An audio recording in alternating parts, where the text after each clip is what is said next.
Well, the crew just told me to get going, and that means the mics are back on, the video's back on, and this is Radio Entrepreneurs. Thank you very much for tuning in to us in 2019. I can't believe we're heading towards 2020, and the person to my left, the sponsor of this show, has been with me off and on since before that, and that's the law firm of Tarlow, Hart, and Rodgers, and trustee Mark Furman. Hello there. Jeffrey, great to be with you, and very much looking forward to hearing from our next guest. Yes, first timer. We'll try to be nice to you, John. That'd be great. Thanks. Okay. Be nice. Be kind. Let's see how well I do. John Anastasi, That's great. Yes. founding partner of Lando Anastasi. Yes.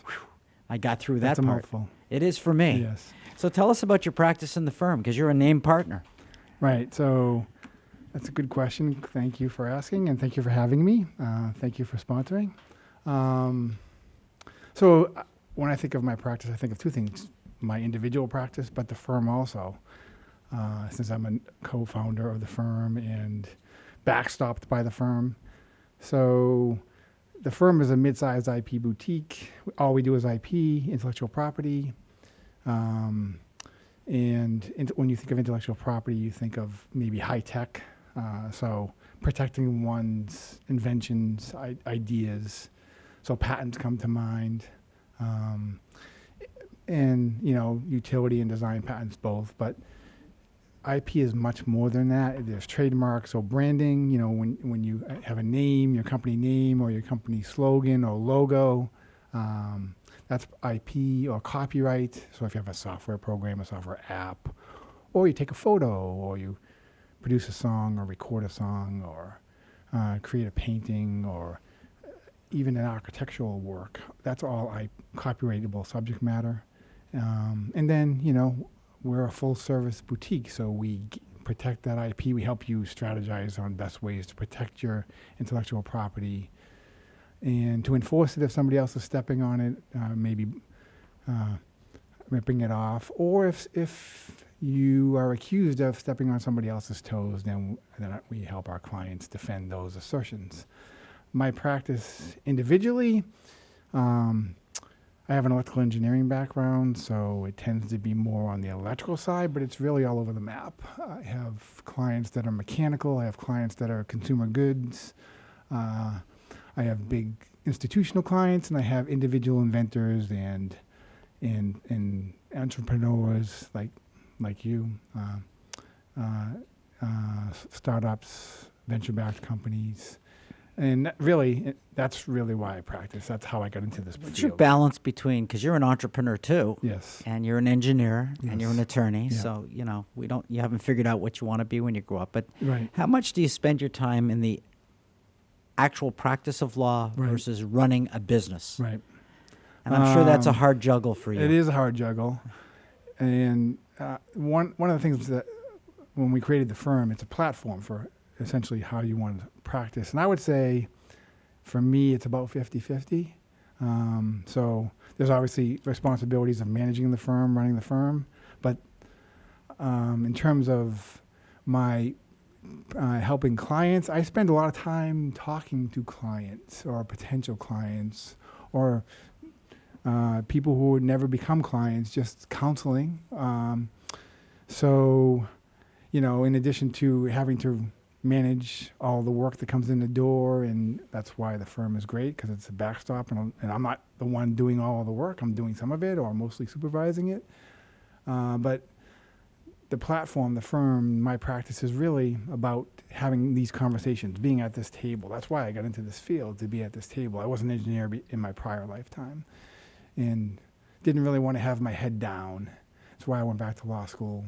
Didn't want to be so focused. Wanted to be able to have these conversations, be at the table when the deal is done, when the client is strategizing, when you're trying to figure out how to protect your technology within a budget, or have those conversations when you need to enforce it or defend it.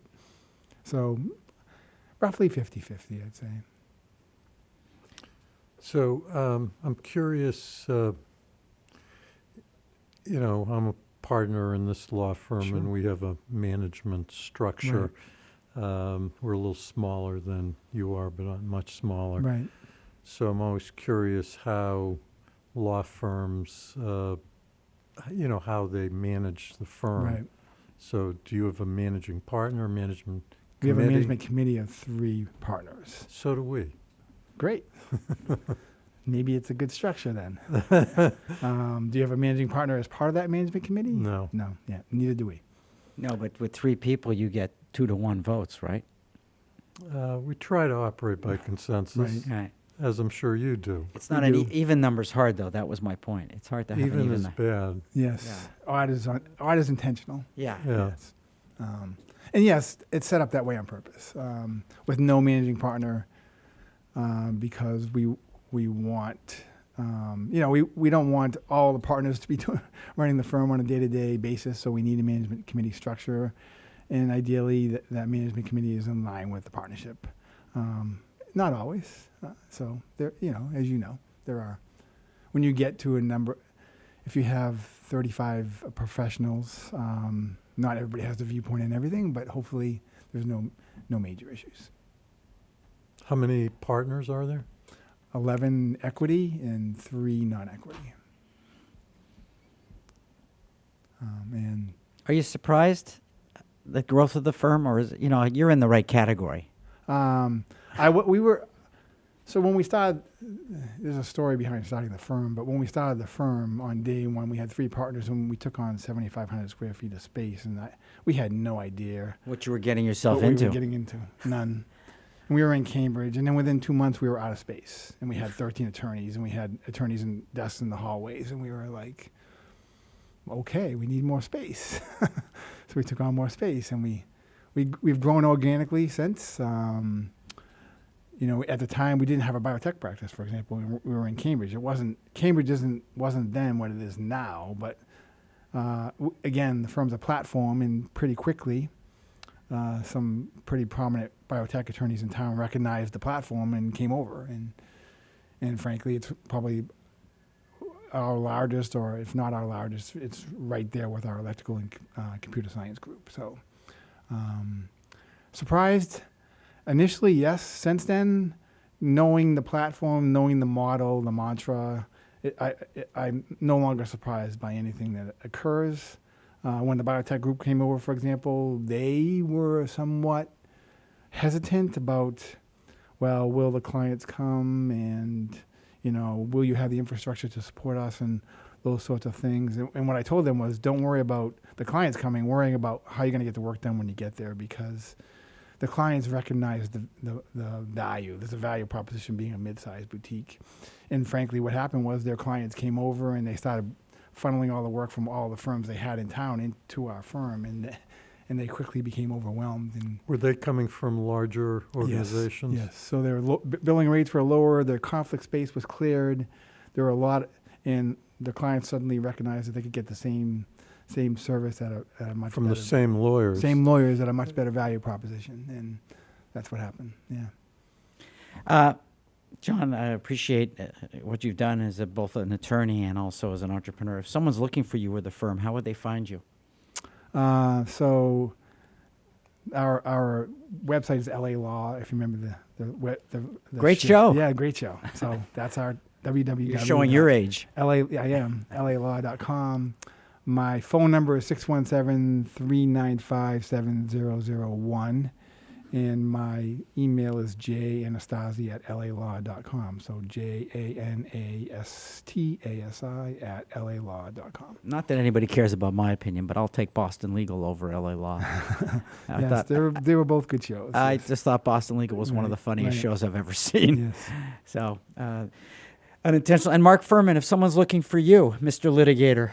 I can be reached at 617-218-2025 or at mfurman, Furman, at tbhr-law.com.